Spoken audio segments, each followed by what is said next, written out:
Hello there! Thanks for joining me again. In my last set of videos, we went through and learned my connection to Saul and the Council of 12. And so now that we got that out of the way, I thought we would get down to the nitty-gritty. And this is kind of a much deeper subject than I probably should start on. But I'm going to try and simplify it the best for the topic on hand. And this topic is about,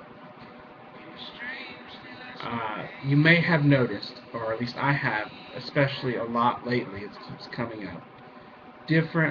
Multiple people who are associating with, say, like Archangel Michael. I met a few people who associate with ISIS. And if you're at all into hypnosis, you may even notice, you may have heard how everyone uh, well, I have never encountered this. Some people will say that they were this person or that person, and then this other person will say, "Well, I had past life recall of that life too. I was that person." So there's a lot of confusion there. First of all, let me say that I have never met somebody who professed multiple people who were claimed to be the same person. I am a hypnotist, and I've never had any such thing. In fact, most people, when they go into past lives, have some of the most boring, uneventful lives you could ever imagine. So that whole idea that everybody is Cleopatra is a misnomer. So I wanted to try and explain that because with the current energies and the shift coming, a lot of people are waking up. And one of the tendencies is for us is to look at somebody who's experience or association with Michael or another character may not totally resonate with our experience. So as people will tend to say, well, that can't be right. It has to be this way. Because your story doesn't line up with what I know I experienced. So there's a lot that can happen that can account for a lot of what's going on. And one of the things I wanted to show is this did a little doodle. And so say we have the higher self right there. Say we're going to call him Bob. And what Bob will do is Bob will project his soul, his energy and consciousness out into physical reality, what we call this earth here, 3D. And so what you have here is he's projected himself outward. And say we are right here. Now when we go into hypnosis or we go look into our past lives or have memories, we experience this as a straight line. Sorry, I can't really see what I'm doing here. Just trying to show you. So we'll be right here, and one of us, we may recall a lifetime from here. Now we see that as our past, and if we go here, we may see that as our future. But to our higher self, in our true state, it's all happening at one moment. So what tends to happen, and this is why so many people can relate or have similar past life experiences, is say this one right here, this little Jimbo. We'll call him Jimbo. He will, on occasion, this personality consciousness aspect of the soul can split and begin to do its own thing and have its own evolution. So let me just draw it. So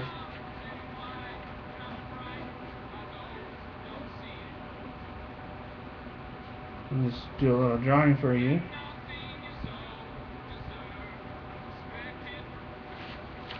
So what happens is, you can see that Jimbo, now that Jimbo has went off and become his own identity, this doesn't always happen, then he will then project himself out in multiple lifetimes to experience different lifetimes. And so while this can go on quite far, what would happen is that Jimbo, say this is you right here now. You're way out here.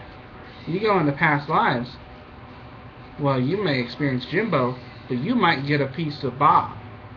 Because Bob is the soul that you originally came from, that Jimbo came from. And so this person over here will experience the same experience as Bob did. Because that person's a part of Bob. If you see what I'm saying. So this could go on for a really long ways. So it's this constant state of growing, evolution, and splitting. Now that does not mean that everyone is in that situation. Saul, for example, my higher self, that's my higher self who's incarnated. It's not a little snippet. I'm not just a piece. I did Saul totally in me, and many of you are going to be in the same situation. A lot of other people are going to be parts or aspects of a certain soul. So you will see that a lot of people have the Michael energy as a part of them, but they are not Michael. And there's going to be lots of people who associate with ancient, more popular characters that we might talk and read about in this very day and age. And that's because of that. They are essentially an emanation. They did originally come from that soul. There's just going to be certain qualities and abilities that may have come over from that original, I don't know how to say it, the original soul. I mean, ultimately, we all go back to one. You can all be traced back to one.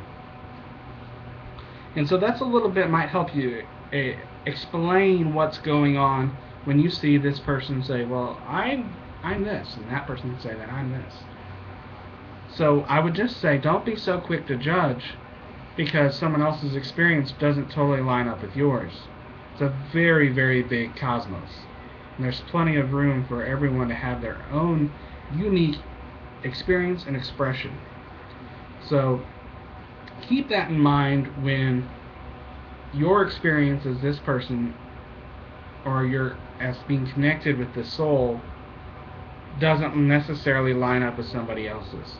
Allow them to be who they need to be so that they can allow you to be who you need to be.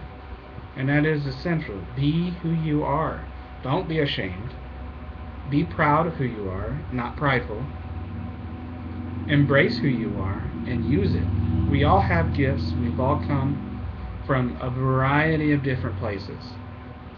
Many souls are not going to necessarily associate with beings that have been here on Earth. That's because souls are coming from all over the universe, all over the galaxies. Because what is going on here is quite extraordinary. So there's going to be multitudes of Pleiadians, Arcturians, all these different star seeds.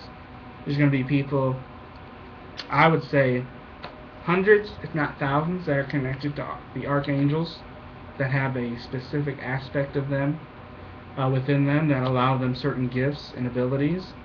And that's what it's all about. We've all come and we all have gifts. And the point is to use our gifts for others and to help raise those who are still sleeping up and to help them unlock and realize their own gifts. There are many great changes coming. And I would just say, leave judgment, hate, and fear and anger at the door, and pick up love. That's it. Pick up love. We are our brother's keeper. We are all one at the source. So what you do unto your neighbor, you do unto yourself. And that's a very simple way to say it, but it's a very loaded statement. And it's something we should all think about in our daily activities. Spirituality and this type of information, this lifestyle, it isn't a one day a week or just when we find it convenient. It's life. It's what we are here for. If you're watching this video, it's what you are here for. You are here to be the way, the truth, and the light for other people. That is your responsibility. So keep that in mind. And I hope this explains a little bit about how other people it may seem contradictory at first, but it's not really. And once you know that it's not contradictory of itself, then you no longer have to judge it or feel like you have to say that it is not right or wrong or not what you know. So I hope that helps, and if you have any questions, feel free to leave some comments or message me. I'm also on Facebook at Ryan Kent Pauley, and you can find me on Twitter as well. And you can also go to www.thesolapproach.com for our website and some of the things that we do to help people get their soul healthy and happy so that they can better help others. You can also contact me and Catherine from there if you like. And I hope it helps, and we'll chat next time. So with that said, namaste.